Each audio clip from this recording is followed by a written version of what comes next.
Thank you. All right. Welcome to On the Crecy Dead. I'm Etienne de Montague.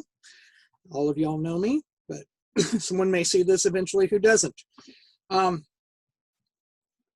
This is an interesting poem that I found in a rather remarkable book called The Battle of Crecy, a Case Book by Michael Livingston and Kelly DeVries. Both of them are noted medieval historians.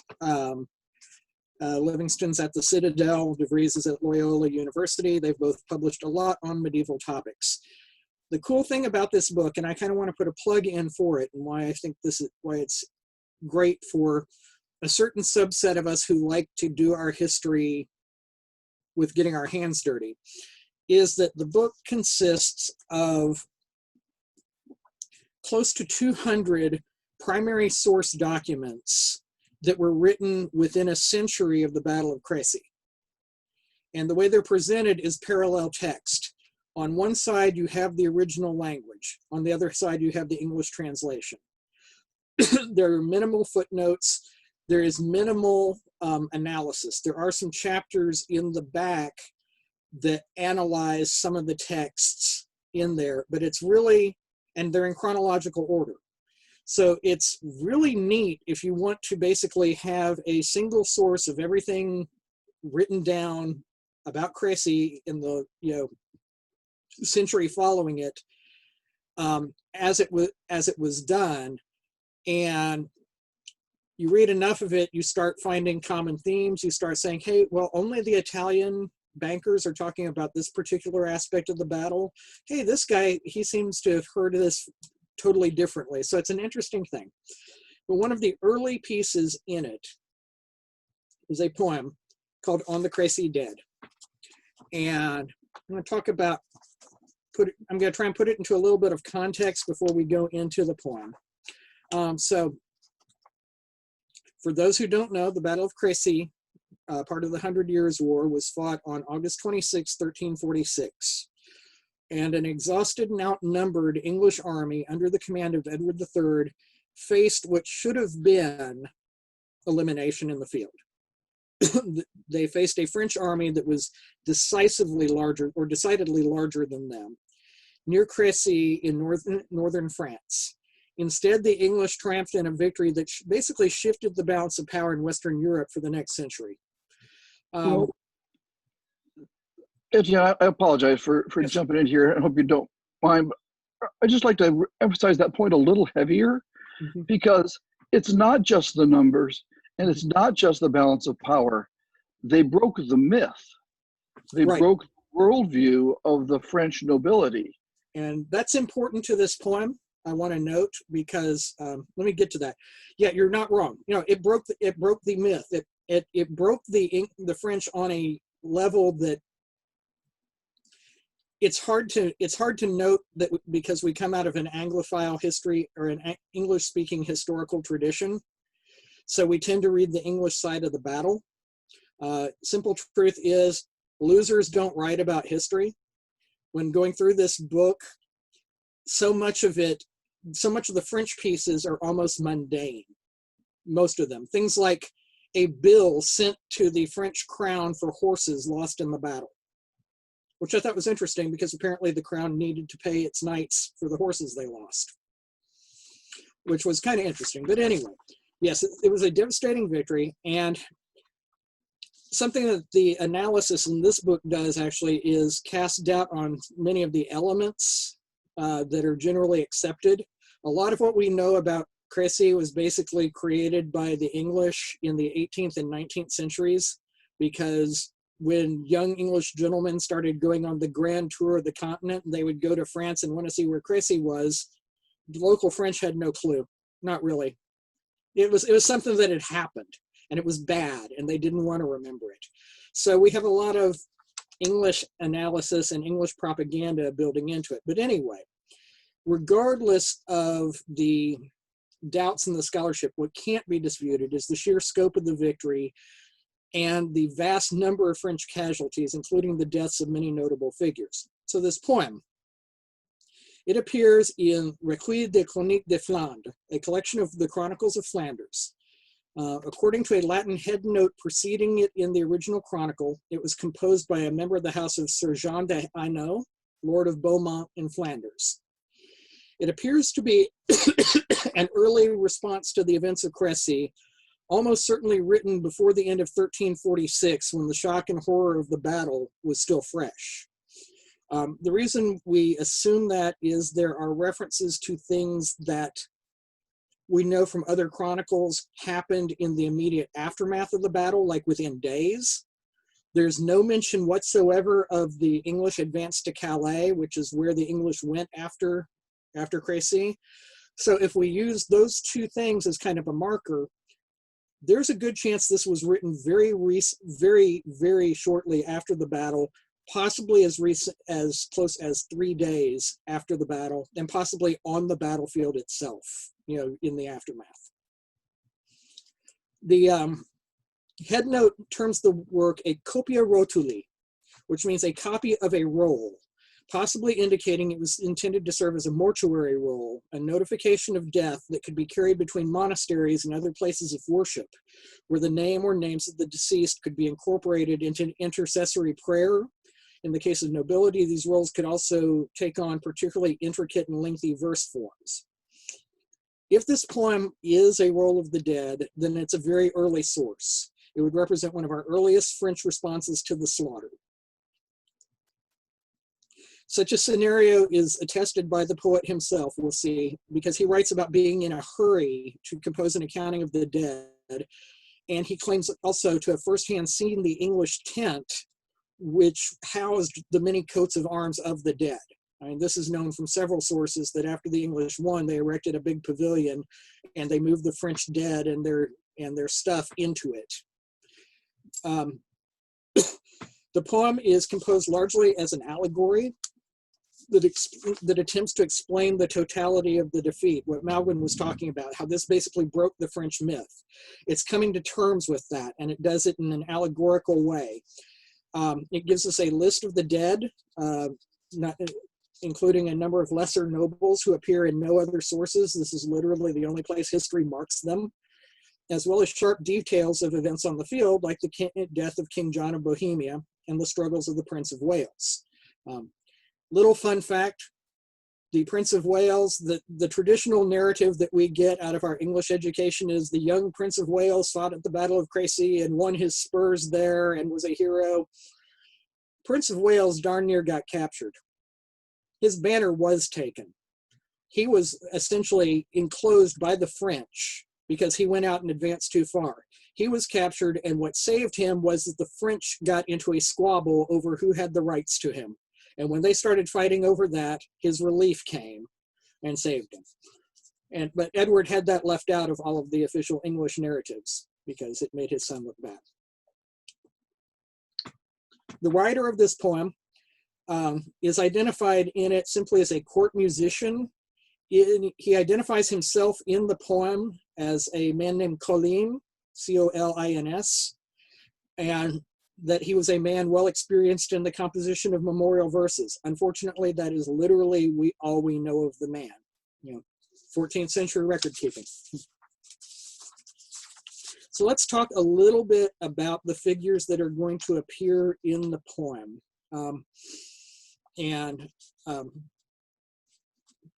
Most notably, I want to talk about first off, the French and their allies. Because this does focus a great deal on the French dead, particularly the high nobles. And it's important to realize that one of the things that really shook people up about the Battle of Crecy, and it's one of those things, again, that we being so far removed from it just kind of shrug and go, okay, interesting, is that the King of Bohemia died in that battle, John of Bohemia. He was the son of one Holy Roman Emperor and the father of the next one. He was noted for his chivalry and valor, particularly in places other than Bohemia. He was one of those people who you read his career and you go, that's a knight. That's what they meant. He was the definition of knighthood. By the time of Crecy, he had also been fully blind for a decade. and he was still going into battle. He was still fighting. He would be basically have his horse chained to the horses of his household knights who would lead him into battle. So he was considered an absolute paragon of chivalric virtue and a king. You know, kings have far more importance in the time. These other notables, Charles IV, also called Wenceslas. This was the eldest son of John of Bohemia, so the blind king's son. He was Holy Roman Emperor-elect. He already knew he was next in line. He got wounded at Crecy and managed to get out. The other fellows on this list, not so lucky. Charles II, the Count of Alençon. This would be the brother of King Louis VI of France. So the king's brother, killed at Crecy. Charles, Count of Blois, the nephew of Louis VI and the king. So the king, nephew of the king in Alençon, killed at Crecy. Jean IV, the Count of Harcourt, the governor of Rouen in Normandy, and the brother of Geoffrey de Harcourt, who fought on the English side, killed at Crecy. Rudolph the Valiant, Duke of Lorraine, so a duke. So we get 4 counts, now a duke. The Duke of Lorraine, brother-in-law of Charles de Blois, killed at Crecy. Louis de Sancerre, who is mentioned in here, he's kind of interesting because we don't know a lot about him other than he was noteworthy, and his son was super, super noteworthy. His son, who was raised by the Duke of Normandy after Louis was killed, ended up rising to both the rank of Constable and Marshal of France. So again, these are notable people, notable offspring. And finally, Simon, Count of Salm, an imperial count. So he would have been part of John of Bohemia's retinue, killed at Crecy. Prince of Wales, he's the only Englishman mentioned in the poem. Obviously, he's the heir to the throne. He's not referred to as the Black Prince here. That's not an epithet that was applied to him during his life at all. And like I said, this is one of the few accounts we have of him struggling in the battle, something the English narrative ignores completely. The other figures that are important to note in this poem are allegorical. They are the embodiments of chivalric virtues. And most of them are fairly self-explanatory. I do want to just kind of run through them quickly so you know who they are, and I will talk about who's speaking when we get into that. But Fame, who is portrayed here as a page, and it's the only male virtue, which I think is interesting.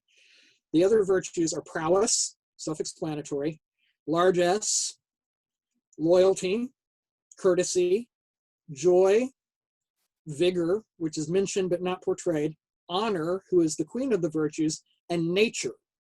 And nature is the one that I kind of struggled with in this. When I was reading over it, I was like, okay, I get what's going on here. I get what's going on here.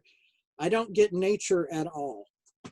And I took for me the unusual step of actually emailing one of the editors of the book. I emailed Dr. Livingston at the Citadel and said, would you mind if an enthusiastic amateur asked you a question about the Crecy Dead poem? And I said, I don't get nature. I get what's going on. I get this basic idea, but it's not making a lot of sense to me. And he very kindly responded and gave me a decent answer of what nature means in this context, which is the original outcome state of God's creative power. Basically, the idyllic way things ought to be if other forces don't mess it up. It really cuts the line close to a notion of predestination that I don't think medieval Catholics were comfortable with. So they couched it in these allegorical terms, but it's basically how things would be if other forces didn't intervene. So anyway, I'm going to go ahead and share my screen, and we're going to play Read Along with Etienne here. And I will stop occasionally to describe things. And there we go. Can y'all see this okay? Yes. I can't see what you see. So, all right. So on the Crecy Dead by Colin de Beaumont. So, all right. When the summer is in decline, we've got to remember this is happening in late August. So at this time, mini ice age, we're dealing with, it's already starting to get cool out. And the sun abandons its lofty course, and the weather gets cold, and the chill withers the foliage, and renders the green trees yellow, and one sees come to death all the fruit that issued from the blossom, and one sees winter approach, following nature's proper course. During that time, by casual chance, I was lying asleep in my bed, and I was there but for the briefest while before I was swept up into a dream. Now hark! I dreamt that I entered a ruined castle. At the door, I discovered a most sorrowful and devastated page. I went to him and plainly said, "Fame, I recognize you well, for I have seen you before, and you have seen me, if it please you to say it. Now tell me, Fame, good Lord, if you please, who's in there?" This man turned his face to the right and went off without saying a word. Indeed, I believe he was unable to speak, for he was so destroyed with grief that his face was bathed with tears, and pale as I clearly perceived. At that point I was most astonished as to the origins of his grief. At that point I could no longer restrain myself from going forth to inquire about this. I entered the hall, I wandered quite far up and down, but I could find no one to speak with, nor anyone to ask about this. I went up and came back down the hall, which was massive, whereupon I discovered a hallway, which was not very wide. At the end of this hall I noticed light and heard much noise.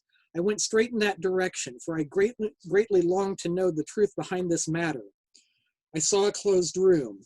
I betook myself there with great speed, for I heard much hubbub in there. The original French, Northern French, was murmure instead of hubbub, but I like the way they translated that. I could not go inside. I smelled a strong scent of incense, softly fragrant and full of sweet balm. So these are funerary smells. These are smells that were associated with the dead. Inside, I heard a lady, lamenting, weeping, and despairing greatly, which constrained me to suffer profoundly, for I was not able to enter inside. He's powerless to go in. But I remained there on the other side for a long time, and I did so because I am fully sure and certain that neither Lamech, Rachel, nor Judith, when their life was depriving of Joshua, their excellent king, ever made such an outcry of weeping, of lamentation. So these are Old Testament references. Anybody raised Christian during this time would know these references. Nor since the destruction of great Troy has there been such mourning. So classical reference. Again, he's writing to members of a chivalric culture who are educated in at least the notions of the Trojan War, at least the notions of mythology and the classics. Nor will such despair ever be seen by eyes, nor ever heard by ears, nor has such despair ever been heard before as took place all around the room, such that no man might have had the ability nor the faculty to recount it. Nevertheless, I do not wish to keep quiet about it, but rather I aim to apply myself zealously to what I relate and tell. However little I may be able to understand of it, for God's sake, please do not reproach me if I tell it as I comprehend it, for I am hardly able to say it better. So basically there, Collins is saying, this is an unimaginable tragedy. This is beyond my ability to report, so please just take me at my word. I'm doing the best I can. Shared grief filled the room. Among them, there was one lady who said in a dejected voice, "Ah, prowess, may death lay you low." So this is nature, and she's taking prowess to task. "May death take you low for robbing me of my creation. Ah, Lord, am I not nature who has made, following my desire, the good king whom you have unmade, who was Bohemia's ruler? Alas, I do not know to whom to complain about you, cruel prowess, who by your reckless enterprise and following his desire have led the king to his death, and thus a large part of all glory must come to an end. For this, I call on Lady Largesse, who I see there to stand security." She's basically saying, bear witness, back me up here, Largesse. "Nor will loyalty, as I believe, scarcely argue the contrary, Noble courtesy and poor joy will testify to this. Poor soldiers, how will they manage with a prowess that has hidden and wandered off? Largesse answered in tears. Nature, I do not know what to say. I have so much grief and pain in my heart that I can bear it no longer, and surely it is warranted, for the magnanimous king has died, who gave freely without taking back, who led such a noble life that all glory was captured in him. She's noting the traits of largesse. Oh Lord, he got so well used to his familiar servant since he has lost his sight, which you snatched from him. Do you know that? So basically, largesse is saying, hey, nature, you're the one who blinded him. Courtesy certainly saw him beautiful, joyful, smiling, honoring good company, so holding great jousts and feasts, as a courteous knight should do. Whoever saw such things carried out and achieved by a man unable to see, attracting to himself good people always and leading them with him everywhere, he accomplished this through generous living, through eloquence, through conviviality. I can testify to these deeds. Prowess over there knows that he went off to Prussia with a large retinue to glorify Christianity. So this is talking about good things he did for Prowess. It's also talking about the Crusades against the pagans, and it was a pretty terrible time, but it glorified Christianity. And I know from a great number of witnesses that he said to his knights, my lords, I will be harnessed. If he cannot see, others guide him forward. Surely I can tolerate the pain of the traces, and so the cart goes smoothly. So this is referring to him being chained to his retinue and going into battle. So my lords, do not fear in the slightest to follow me, even if I cannot see. I will properly follow the ones in front of me. And in such way, I will bear the strong, well-placed traces so that you who draw close to the cart, he's using himself as an allegory, as a cart being pulled, follow me with true and loyal hearts. Thus we will be able, with no discredit to ourselves, to ride forth straight to glory. These are the words of that good Lord, the emperor's noble son, honorably attached and led. Ah, surely all good listeners must indeed welcome word, and with that loathe the hour in which you, nature, blinded him. So again, largesse is saying, hey, nature, you played a part in this. Indeed, you condemned that blind man.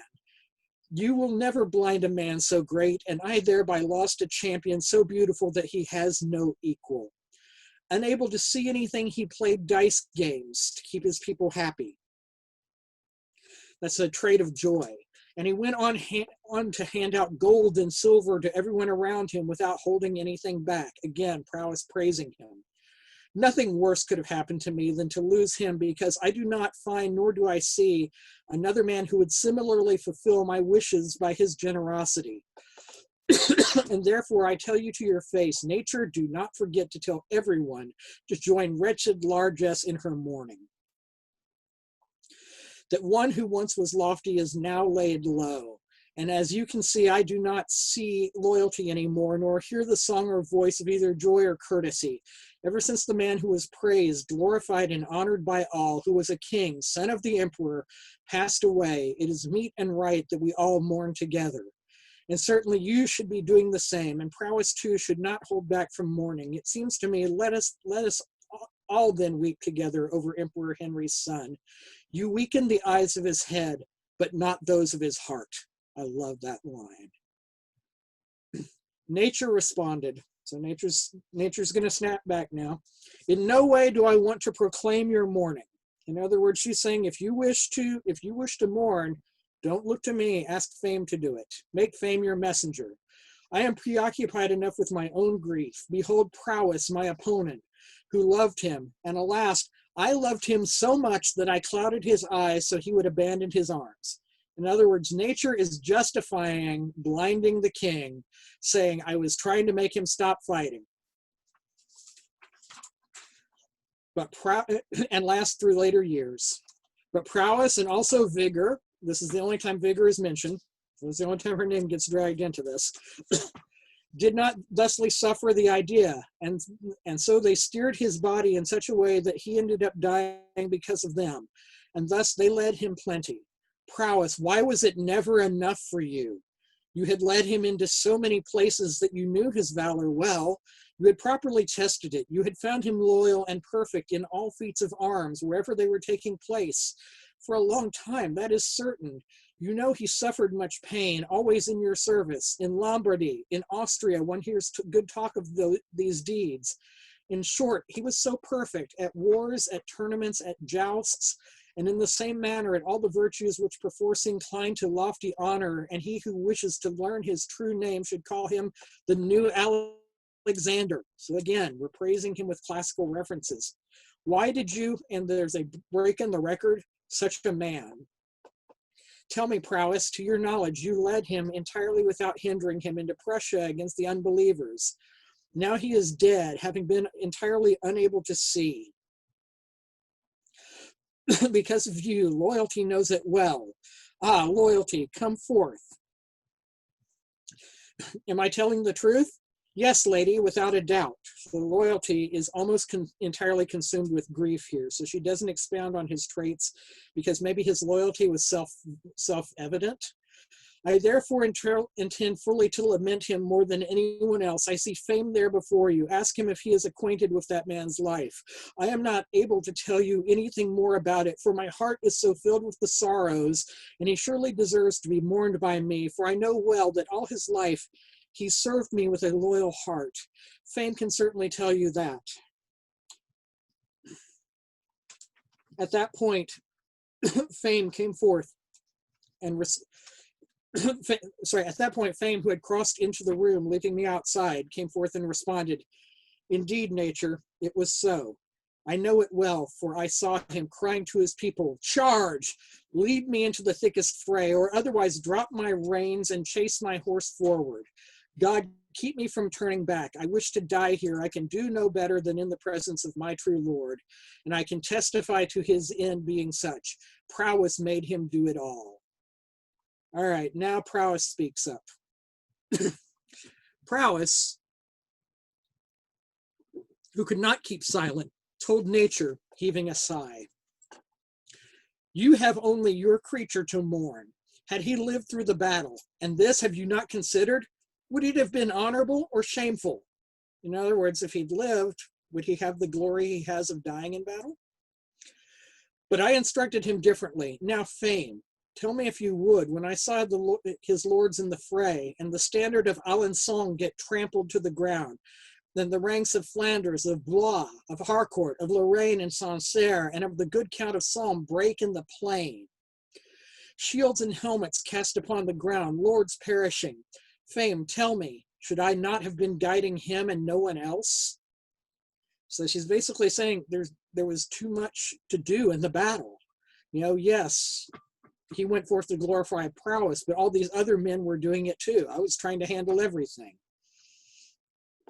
"Indeed, no, ladies, but I am weeping from mourning and for good reason. For the good Count of Alençon, who is dead, which is a great loss. Cruel, damaging, and difficult. Alas, now the great army is deprived of its wages. The good man who provided them has died. Now his riches are squandered, which were neither of gold nor silver. They were made up of brave men and of good knights. I speak no more of it. If they have been trounced," in the original French, esbahi, which actually is closer to like shocked or startled, which I think talks to this moment of sheer horror at the scope. "If they have been trounced, it is certainly for good and proper reason. As for the noble Count of Blois, about this man I could say so much. I saw him fighting on foot. Loyalty saw it. She was there. And indeed, prowess, so were you." This is Fame still talking. "How did you dare start an enterprise? You made him descend from his horse with a meager retinue of men. There was his sword bathed in blood. There I saw him bleeding and wounded, going on fighting on foot, always ahead until turning back until he had brought the standard of the Prince of Wales to the ground and held it in his arms as he died. Lord, what valor." This basically is the French saying they captured the Prince of Wales's standard. It was captured by the Count of Blois, who died with it in his hands when the prince was rescued. Me. "He was young of age. He was no more than age 36 when he died at Crecy. Loyal, noble, courteous, and honest, his death is a great loss. The same is true of his duke, the brother-in-law, who was the Lord of Lorraine. And surely one must also consider the good Count of Flanders, who died, which is a pity. Also the man of Sancerre, who is the kind of man, though you already knew this nature, for you had guided him beyond this region both near and far, I produce you as witness thereof, for he has always served you well, who merited glory and praise, and certainly at the bitter end, he did not deign to do otherwise than as his own battle cry instructed him. He did not deign to do otherwise than to attack. That was his battle cry.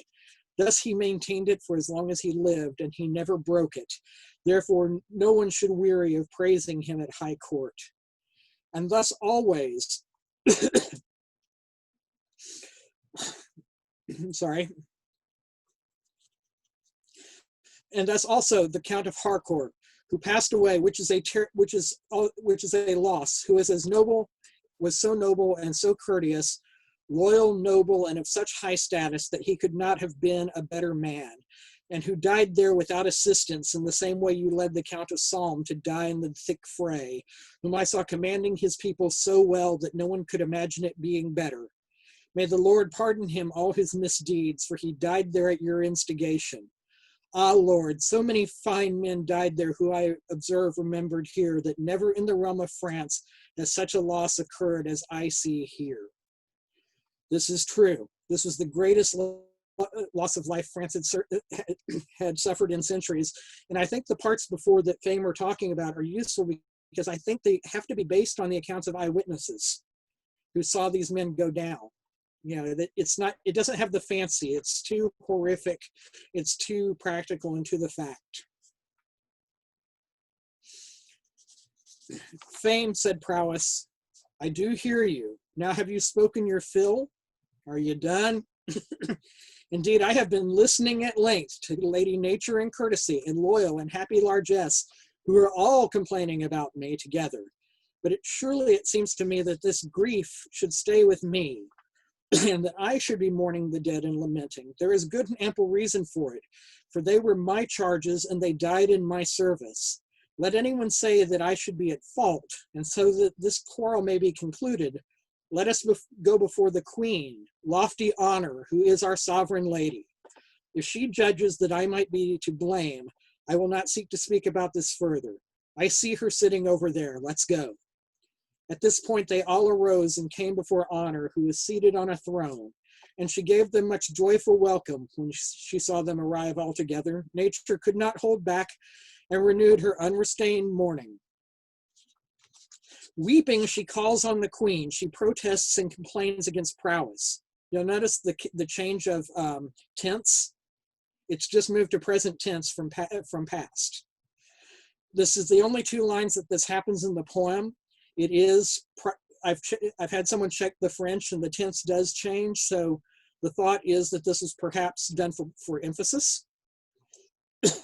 So, weeping, she calls on the Queen. She protests and complains against Prowess, and each one as much as she could, reiterating her complaint concerning the others. The Queen said, is this how you exercise your grief for him? From now on, let there be no wailing nor weeping. It must be abandoned, hard though it is. I am your sovereign lady. You are obliged to obey me. Now I wish to pronounce my verdict. I am greatly afflicted by this death. But you may know that I am greatly joyful that they died in such a manner.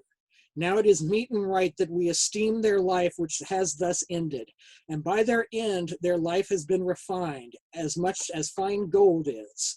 There can be no end more noble than to die for one's true lord. Here is French chivalry in a paragraph, in just a few lines. Yes, they died in battle, but they died in their Lord's service in battle. It was glorious. This is the best death they could ask for. So I am happy. I have that much more joy for such a death than for 100 men who have remained alive. And for the love of God, if you love them and ever loved them while they were alive, be joyful of this death. For I wish for this kind of death and esteem it. Then she took Fame by the hand and said, go, Fame, do not tarry. I command you and so charge you to go around the mount, to speak praise of those who died in the battle with such honor. Fain you should thus not tarry to proclaim this immediately, and so you will tell without hesitation that I have within my records, so this is referring to the rolls of the dead that the heralds were keeping, their names and their deeds and their words. Then Fame spoke to Lady Honor. I will go readily, but by my soul, my speech will soon be forgotten there. However, lady, if you wish, it would be good that this affair be set in rhyme and not prose, for in rhyme it is perceived to be more truthful and stamped longer in the memory. This is, to me, an interesting cultural note. Mid-14th century France, if something was set in verse, in rhyme, as a poem, it was considered more authoritative, longer lived, and carried more weight than a simple chronicle. So that's an interesting cultural change of culture there. He goes on to say, and there is a court musician here who serves highborn men in exactly this. Colin is his name, born of I know, and he has many a time exerted great effort to commemorate the good of good men. This is all we know about Colin de Beaumont. That's it. So if he, our narrator, is the poem, this is it. We know he was from I know, and we know that he had written funerary verses before. Fame, go then and find out from him whether he might wish to give this a try. Yes, in truth, lady, I am certain he would, for surely indeed he must. Then Fame came to the door, opened it, brought me inside, and relayed to me in a few words his message upon installing me in the room. He said, look around, good friend. Then I saw the ladies of whom I have spoken, saddened, pale, mournful and afflicted, with lamentation and with suffering. And I saw cast in the middle of the floor many a ragged standard and many a defouled coat, and many a shield so shattered and so scratched that no color, no hue appeared upon them. Everything just badly, horribly broken. This certainly seems to be an account of the tent containing the French coats of arms, which to my mind means Colin saw it firsthand. And all of this greatly saddened my heart. I clearly recognized the 8 standards of a duke, of a king, a duke, and 6 counts, in memory of whom this account has been produced. So these are the aforementioned dead. And I saw anew a whole mount of others. So there's this other huge pile of the dead and their things. I saw the standard of the fine man of Chamont, namely Jean of Amboise, whose death I find unbearably painful. He was a knight associated with the House of Beaumont, so Colin very possibly knew him personally. This may be why he's the first minor, individual named in the poem. That of Muratit, who I mourn. I saw that of Thibaut of Marveil, and of Maulrevière. I heard it attested before Fame that he never fell back on his word, and that he led in his retinue 10 knights, but only one had escaped alive. Beside the standards were scattered, I saw the shields of Guillart of Thouars, of Chemy and of Saint-Dizier, and others of many knights, all split and shattered. Lord, my heart was so afflicted over it being impossible to recognize them, for no distinguishing features appeared upon them. I turned toward the standards. I saw the arms of the good Archbishop Jean of Parthenay, of Guillaume of Chalon, and I also saw quite close to theirs the one of good Jacquemart of Etré, all shattered and broken. I saw the surcoat of Hugh of Alcan, who is indeed closely bound to honor. I saw three more of younger men, quite close still to the standards of Bassart, of Chamillart, and of Saint-Mauré, for whom nature mourned greatly. She considered it a terrible loss that she had lost them so young. No idea who these guys are, but they could have been teenagers, Ah, Lord, I was so anguished that I was seeing so many insignia there, and none I could recognize, whether it was a little pennant or a standard, a shield, a surcoat, or a pommel ornament. All were dismantled and all were broken. This just hits me so hard, because to me, it gives me the picture of the heralds and their helpers literally going through the piles of stuff left behind by the dead, looking for any way to identify someone. So literally a pommel ornament. You know, can we make out the arms on this shield, the surcoat?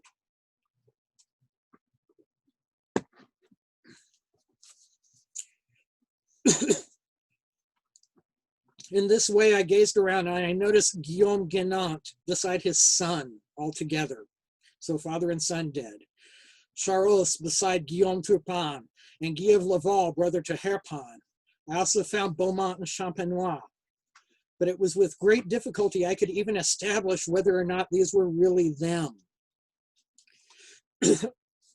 And I turned back toward Fame and said, Fame, by the grace of God, kindly have full knowledge of these coats of arms. Friend, he said, by what means would you like presently to gain this knowledge? You may surely well know that I cannot stay here that long. There's so many, we can't even get to it. So you're going to have to, you know, I can point you to people who can help you. Rather, it is high time that I start preparing to carry out honor's command.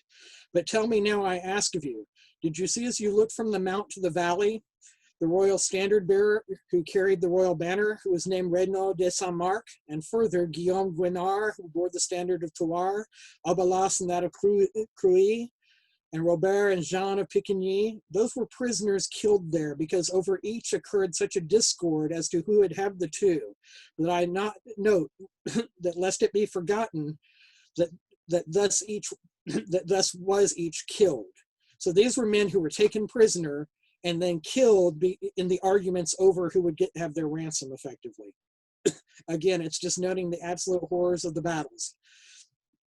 About the other, I will say nothing more in a few words about the others, but to my mind, if you wish to know the truth of it, your best source of knowledge is Guillaume of Surgères. That man will be a good guide for you between him and Huet Cholet. I do not wish to speak about this for much longer. You will learn through them. Simon Chamillard was taken prisoner and Jean of Cailloux-sur-Mer as well. But do you know for sure without any doubt that these two were taken together in valor? They are unable to speak truthfully about this. So these are heralds who were captured and ransomed. So they've been ransomed back, and we don't know whether they actually saw the battle. So maybe you don't want to talk. These may not be your reliable sources. But this Guillaume and Huet, they can tell you what happened. Unlike how Guillaume and Huet can, because here is what happened. Each was captured in battle, and thus at each point they were led away without seeing who was dead or alive fighting, except those who were still in the fighting. Guillaume, however, was discovered among the dead, wounded in the face and body the night after the battle. So he was left for dead and found still alive. And then indeed, Huet Cholet, without a doubt, was found on the third day of the battle, which was certainly directly confirmed. So again, this places it sometime between the third day after the battle and Edward's departure for Calais. And can you imagine being left for dead and being found amongst the dead bodies after 3 days? Pretty awful. Let honor have them, I insist, ranged with the dead in her records, for they had been left for dead, which I think is interesting. Even though they're still alive, count them among the dead. They did their time. And therefore, let them both swear there that it is better for either of them to speak into a sack, which is an idiom, basically like shouting into the wind, than those who have been ransomed in that place. Whereas the two who took part in it all, let them be given full permission to speak. Either will tell it to you truthfully. With that, Fame drew the door of the chamber and went out. And then it came to pass in such a way that I saw nothing, and thus I lost everything I had just seen before. The room, the ladies, the accoutrement. As a result, such a great astonishment came over me that it forced me to wake up. Nevertheless, I remembered very clearly what I had seen in the dream, which I do not hold to have been a lie, but surely a vision. At that very moment, I made the necessary arrangements to render these matters in rhyme. I have to do this with great speed, since I could not learn all their names, and neither could I wait that long until I could speak with either Guillaume or Huet in order to know with certainty all the names in detail. Okay, I'm doing this fast because I can't even speak to the survivors. I've got to get this done. Thus I offer a more general account as my sense bears witness. And so I pray to everyone to pardon me for the lackings of my paltry faculties, which are everywhere apparent. In this little work that concludes here, may the Lord guide us to our ultimate bliss. So that's the poem. What do we think? I'm curious about your impressions. I think that's just a great, not only historical account. I mean, certainly it gives you more detail than we have a lot of other sources, but it's also a great tool for reconstructing their worldview. Yeah. Look, okay, it's way too much. I can't even sum up. Let me just hit the highest of the high points. These guys matter. Mm-hmm. There's so many other dead that we can't even count them. But these are the guys that matter. These kings and counts and dukes. And what are they famous for? Well, you know, what are the virtues they find to be important? Honor is the queen, et cetera, et cetera. They're all listed there. What are they famous for? They went into battle with their retinue. Mm-hmm. Their retinue is repeated multiple times. Mm-hmm. That's how battle is done. You and your retinue go onto the battlefield and you run around until you find somebody who has a smaller retinue than yours and you capture them. Yep. And if you're king, no one's going to capture you because you've got a bigger retinue. Mm-hmm. So what's this English thing of fighting in companies, Mm-hmm. fighting in large units who are not personally loyal to the feudal lord at the top of it, but just like take wages and fight together like they were trying to win the battle or something. Mm-hmm. I love the reference to Alençon's fortune not being in silver and gold, but in men. You know, it's what he brought to the army. And I think if you look at it, you have to pick through some patriotism and some reconstructionism on the English side, Mm-hmm. but the English were there, hired in companies, paid to serve the king, and they were going to win the battle so they could live, Mm-hmm. but also to win the king his due right as rightful king of France. Mm-hmm. They weren't there so much for winning personal honor, so much for gaining fame, for being renowned as for their prowess. Yes, certainly Edward and some of the other of the nobles. You know, Edward's out there getting captured because he's playing the same game the French are, and he doesn't Mm-hmm. have the troops to do it with. Yeah, but he does have the troops to win the war. Right. And it's interesting to note, of course, that in the analysis portion of this book, and I recommend it if you're interested in medieval warfare, it's great because the primary source documents are so interesting and telling. And it caused me to essentially reassess what we know about Crecy in big ways, to the point where Dr. Livingston and De Vries have a paper in the back where they basically say Crecy didn't happen where they say it happened. And here's why.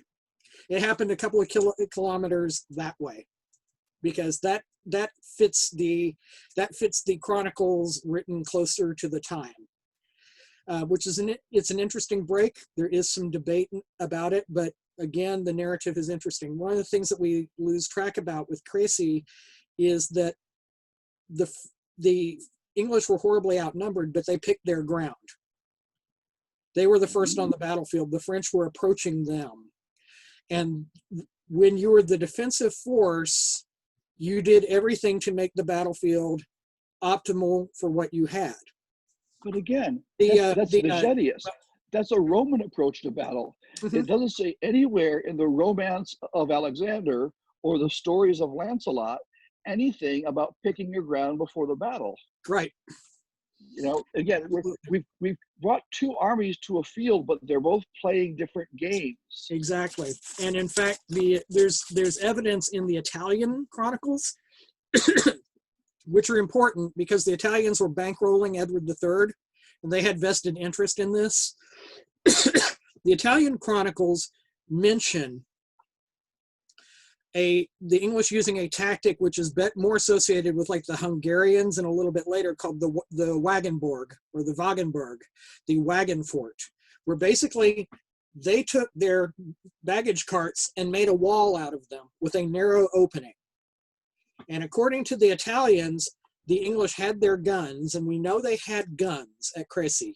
They were basically small cannon or large caliber handguns, had the gunners under the wagons shooting to disrupt the French cavalry, mostly to scare the horses. We know gunpowder weapons were used at Crecy. It's been debatable about how they were used. The Italians say they were basically used to disrupt and frighten the horses, which I think is very likely. So basically the Wagenburg had a single opening in it that was flanked by the archers, and then you had the line of English knights on foot behind it. So they created this choke point that the French had to pass through. And there's all the references of going on foot. Well, that's because the ground was chewed up and everything else. So the French had to approach on foot whether they wanted to or not. And Edward, the Prince of Wales, got captured because he actually got out in advance and decided he wanted to go fill the gap. And that's when he got in trouble and got caught. And thankfully for England, I guess, the French started squabbling over who had the rights to him, which then allowed the relief to get up and save him and kill the Count of Blois. So interesting stuff. Malcolm, I suspect we're going to be talking about this at events for quite some time. Could well be. Yeah, I need to get a copy of this. I think it would be interesting to look at this and, again, do some text analysis, make some lists. Mm-hmm. What are the virtues that are valued in this French chivalric worldview? Mm-hmm. What is important? How is battle conducted from this worldview? Mm-hmm. Again, really, to me, it's like they came to a gunfight with all their knives. Yep. Because knives had served them well forever. They had this myth going back at this point, 200-300 years, mm-hmm. of the battlefield supremacy of the armored knight. Mm-hmm. And it was mostly true, except when it wasn't. Like yep. so many valid theories. Mm-hmm. It was mostly true and strongly held that the wealthier knight had better armor and a bigger retinue. So the wealthy knight will always win. Mm-hmm. The Duke and the Count are even more so. This idea, so that this outnumbered English army basically fighting like peasants. Remember, keep in mind, mm-hmm. the French notion of peasantry right. and the English is fundamentally different. Mm-hmm.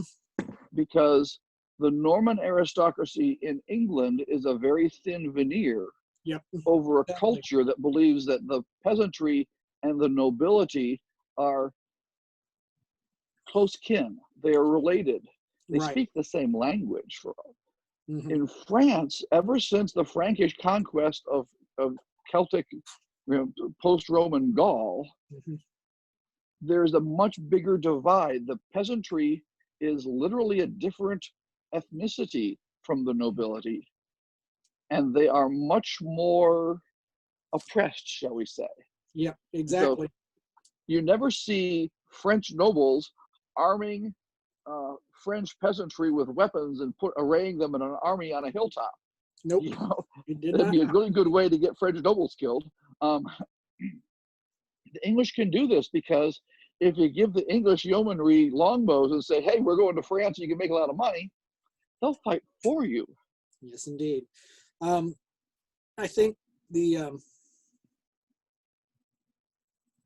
other thing about it, and I think that the thing that still strikes me about this every time I read it, and I read it multiple times a year now, is the way it captures both the glory and horror of warfare. And it bounces back and forth between that. It's praising these men for their deeds of valor and how glorious they are and how there can be no more noble death. And then it describes the heralds of the, in the pavilion trying to find anything to identify somebody. Right. And it's, I think you're right. At the same time, it is both reaffirming the values and virtues of the cult of chivalry, and also saying, and they did this, and they all died.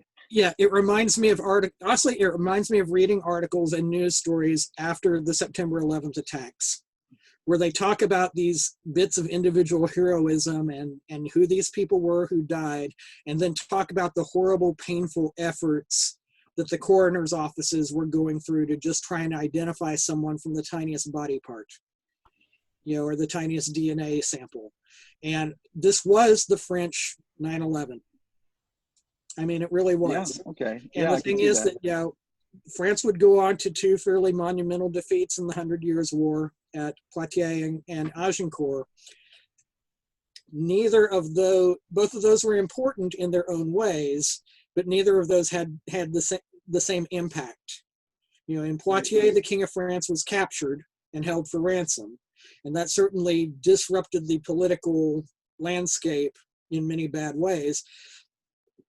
Agincourt was definitely a devastating loss to the French, but in terms of political impact, not as much as Shakespeare would have you believe. Henry V, Henry wins at Agincourt and then goes to Paris and marries the princess. No, Henry won at Agincourt, then hightailed it back to Normandy, hung out there for a while, and 2 or 3 years later married Catherine. Shakespeare fast forwards a lot of stuff to tell a good yarn, but we can't rely on him for our history. Perrin, you're muted. If you, yeah, no, you're fine. The one thing I was wondering about is when you're talking about the way that they mention it both in positive and negative terms, it seems like we have at the same time you have people at least close to contemporary like de Charny that are kind of like having the problem with so much of the chivalry that are starting to become more courtiers than soldiers. So it's interesting to see that there's also that sense of needing to make sure that these upstart youngins know that there is a balance. It's not just about glory, that there's actually death and carnage. Yeah, part and parcel to it. Yeah, I'm trying to remember when I've got it here. When did de Charny write his book of chivalry? 1352. Right. So, that would have been 6 years later. De Charny writes his book of chivalry. Yeah. There's under pressure from the French king, who's still trying to figure out how to make an army that will win against English. Yes. Right. Yes, exactly. And de Charny is this hard-ass, practical General Patton sort of dude. Who it's like. Actually, there's a bit in de Charny that I think would be an interesting counterpoint to this, where he basically says the same sort of thing that Patton did, where it's your job to make the other guy die in battle. Exactly. Right. Yeah, I mean, so you have this sense of these people that are, you have these soft. You hear him refer to all these soft nobles, and their courtly dresses and whatnot, and how they need to. Basically tough enough. They need to learn how to sleep on the ground and, in campaign and things like that. And it seems like that's what this poem is some of the softer sides of explaining that part, or when they're talking about the death. Yeah, that's an interesting point. And I really hadn't looked at it in that instance, and how funny that I had my copy of Charny right here. That was coincidence. All right, we are at the 11:32 mark. Bia, go ahead and switch off the recording. I think we're basically done.